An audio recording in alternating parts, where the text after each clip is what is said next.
My husband has accepted his fate and it's breaking my heart. I don't want to lose him. I, 42 feet, have been married to my husband, 38 meters, for over 10 years. We met in a club almost 20 years ago and we've been together since. The whole time I've known him, he could never accept any health damages. For example, he fell from a ladder 2 meters up, but only checked into hospital after I begged him to. When he was 25, he started to complain about his knees hurting really badly when he bends them, and it took me 5 years to send him to the doctor to see what the problem was. He ended up having surgery, and was meant to be resting for 2 months, but after only 2 weeks he was up and out working out and jogging. 2 years ago he was diagnosed with leukemia. Without hesitation he stopped smoking after the diagnosis and worked out even more than he did before, I guess to boost his health to fight the leukemia. It didn't help at all, and last month his health went downhill. He became pale, he kept declining and became weak to the point I had to help him climb stairs from time to time.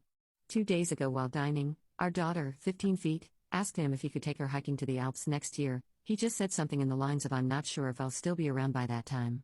I had to keep cool in that moment, and after that our daughters left to go to bed, which gave me the opportunity to blow up. I just started screaming. I can't even remember exactly what I was shouting at him anymore. Something like, "From the moment I met you, you never gave in to any health condition, you always overcame everything, and now from out of nowhere you accept your own death?" Normally he would raise his voice at me saying, "We are not animals in this house, so we will not scream at each other." But not then. He just glared into the corner of the kitchen and said nothing, and when his eyes started watering, my heart shattered into thousands of pieces. In that moment I knew I have only a short time left with the love of my life, and I will forever regret blowing up at him. I apologize for everything. He told me I didn't even have to, that it's only natural and that stages of grief are a real thing, even before someone's untimely end. To all the people saying he deserved it because he was smoking, I hope you never have to go through something like this. At first I didn't even want to edit anything here, but seeing how many people showed their sympathy, I needed to say thank you to all of you. We had a long talk today and I decided to arrange bucket list days for him, so he enjoys the last few months he has. Relevant comments. Ask your husband to write letters to your children so they have something to keep from him and reread. Make sure he tells them how much he loves them. My husband died at 49, he had cancer. I wish he had done that for our daughter. He has been gone almost 20 years and she never got over it because the last time she told him goodnight he did not tell her he loved her. This is actually so nice. I will totally tell him to do this, even though it seems like our daughters are much stronger than I ever could have been. We also sat down and had a long talk, and I decided to arrange bucket list days for him, so he enjoys the last few months he has. Update. It's been 14 months. I wasn't sure I would ever post an update, but my therapist suggested it might be therapeutic and help me. As you might have guessed, my husband died. He died about half a year ago and I miss him so damn much.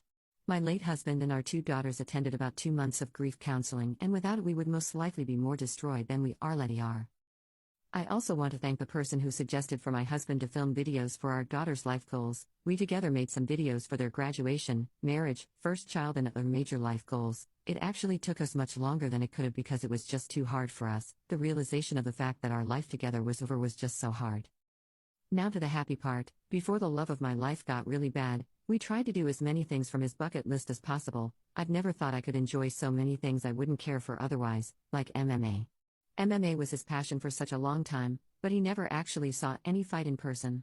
We finally went to the castle in the center of our city, for the first time after living here for 6 years. We never had the time, but now we had all the time in the world for ourselves and our kids. We traveled a lot. We went to see the Stonehenge, such a curious sight. After that we went to see the fjords, which fascinated him so much. We went to see the northern lights too. It was just so beautiful. We couldn't stay anywhere for too long as we always needed to get back for my husband's therapy and our girls had to go to school. We also got to see the Colosseum and some more great sights.